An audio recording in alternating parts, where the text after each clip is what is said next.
大家好啊，各位老友記，歡迎翻到嚟我嘅頻道。今日街市見到兩條黃腳臘唔錯，我哋今日買翻嚟，不如試下整一個煎封黃腳臘啦。街市哥哥幫我劏好咗啦，但係啲鱗我哋都要執佢嘅。執下個鰭位啦，執下個背啦，同埋執下個肚，仲有啲尾，唔好漏啊，但係要小心啲刺喎。我哋而家洗乾淨佢先，記得要沖埋個血合位。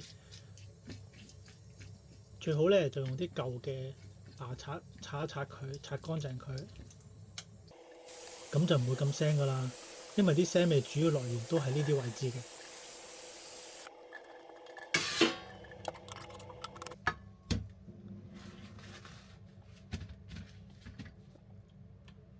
好啦，我哋處理咗第一條，第二條都係一樣咁啦。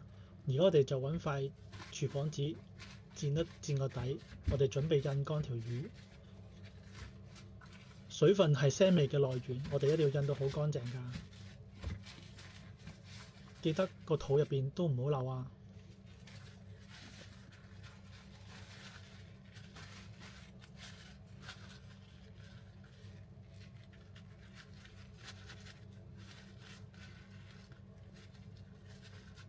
一定要抹乾淨啊！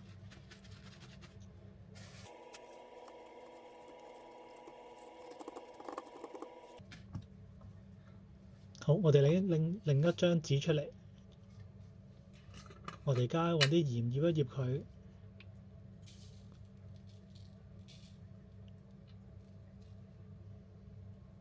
少少就夠㗎啦。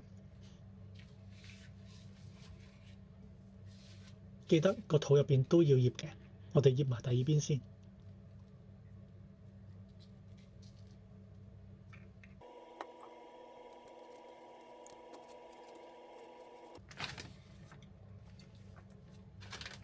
肚都要捽乾淨。好，我哋而家將佢擺落個密實袋度，我哋要醃佢1個鐘至到2個鐘左右啦。係啦，第二條我哋都係咁做。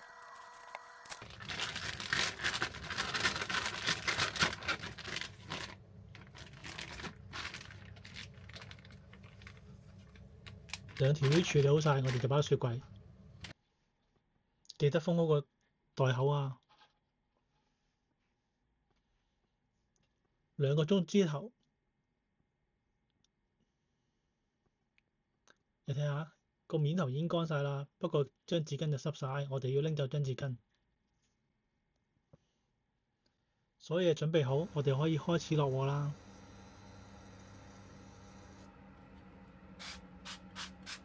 首先我哋要將個平底鑊燒熱佢，唔使出煙㗎，可以加少少油。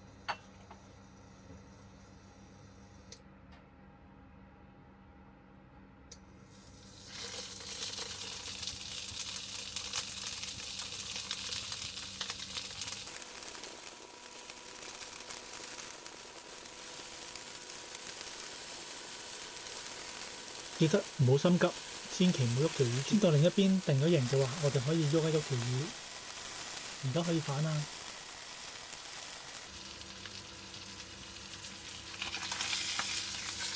你睇嗰邊煎到金黃色，另一邊我哋都要慢慢煎，擺好就唔好喐啦。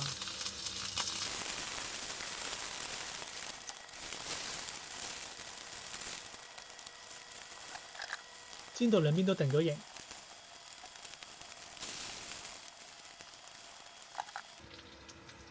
我就想佢脆啲，所以加多少少油，變成半煎炸啦。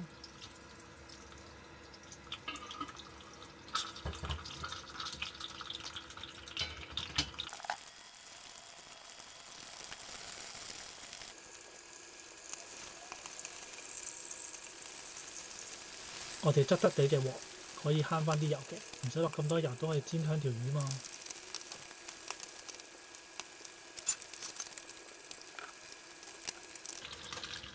差唔多煎好啦，我哋而家個起得擺落張芥油紙度，印一印啲油，咁就冇咁油膩啦。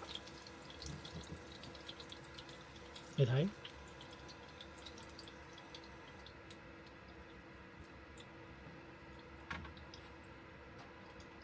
第二條我哋都係咁樣煎。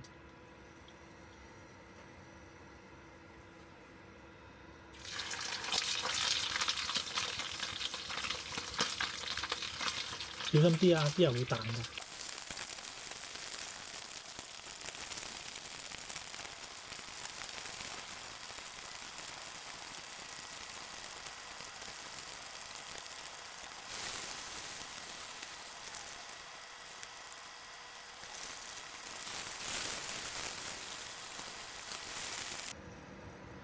差唔多啦，我哋兩條魚都煎好晒啦。我中意食少少甜嘅豉油嘅，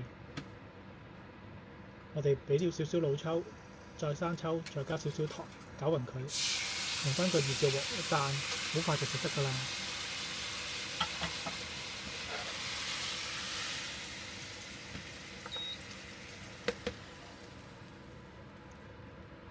我哋將佢淋喺面，